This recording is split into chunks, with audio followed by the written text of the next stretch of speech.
যে দুগ্ধপোষ্য শিশুটি জন্মলগ্নে পুতনা রাক্ষসীকে বধ করেছিল, যে শিশুটি হাসতে খেলতে কালিয়া নাগ দমন করেছিল, যে শিশুটি তার শৈশবেই একে একে অঘাসুর, বকাসুর, ধেনুকাসুর, শকটাসুর, ত্রিনাবর্তর মতো অশুভ শক্তি বধ করেছিল তুড়ি মেরে, আজ তার জন্মদিন।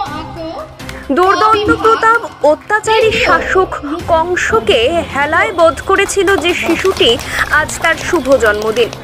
জন্মলগ্ন থেকে চির সংগ্রামী শ্রীকৃষ্ণের আজ শুভ জন্মদিন।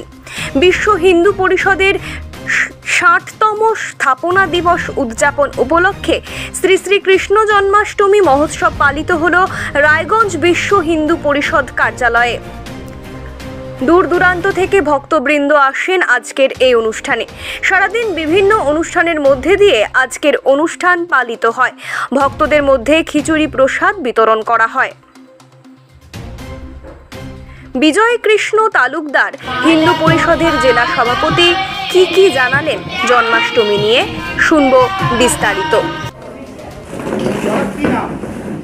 বিজয় কৃষ্ণ তালুকদার বিশ্ব হিন্দু পরিষদের এই জেলার সভাপতির দায়িত্বে আছে। আজকে হচ্ছে শ্রীকৃষ্ণের জন্মাষ্টমী, শ্রীকৃষ্ণের জন্মদিন, আর সাথে সাথে বিশ্ব হিন্দু পরিষদের আজকে হচ্ছে স্থাপনা দিবস। আমাদের 1964 সালে বিশ্ব হিন্দু পরিষদের স্থাপনা হয়েছিল, আজকে তার 60 বছর পূর্তি হলো।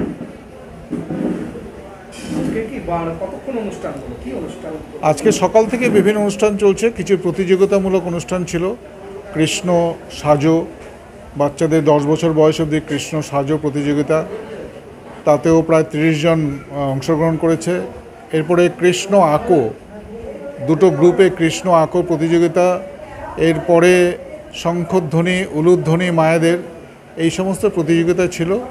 তারপরে বিভিন্ন সাংস্কৃতিক অনুষ্ঠান এবং পরবর্তীকালে আমাদের বক্তব্য, বিশ্ব হিন্দু পরিষদের বক্তব্য এবং পরবর্তীকালে মতুয়া সম্প্রদায়ের দ্বারা একটা সঙ্গীত পরিবেশন এবং শেষে আমাদের পুরস্কার বিতরণী অনুষ্ঠান হলো।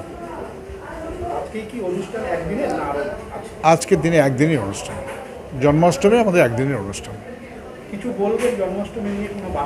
জন্মাষ্টমীতে আমাদের বার্তা হচ্ছে বিশ্ব হিন্দু পরিষদের যে শ্রীকৃষ্ণ যেটা চেয়েছিলেন যে সমাজ দুঃশাসন মুক্ত হোক, শ্রীকৃষ্ণের যে বাণী, যে সমাজে যে দুঃশাসনরা চারিদিকে ঘুরে বেড়াচ্ছে, আর শ্রীকৃষ্ণ দ্রৌপদীর সম্মান রক্ষার্থে যে কুরুক্ষেত্র যুদ্ধ হয়েছিল, আজকের সমাজেও বহু দ্রৌপদীর সম্মান হানি হচ্ছে, বহু দ্রৌপদী লাঞ্ছিত হচ্ছে বিভিন্ন দিকে, এবং বহু দুঃশাসন আমাদের সমাজে ঘুরে বেড়াচ্ছে।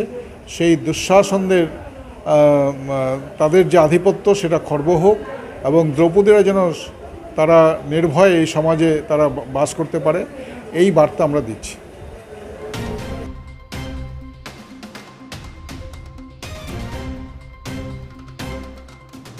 এখন আপনিও রিপোর্টার, আপনার এলাকার যে কোনো খবর পাঠান এই নম্বরগুলোতে।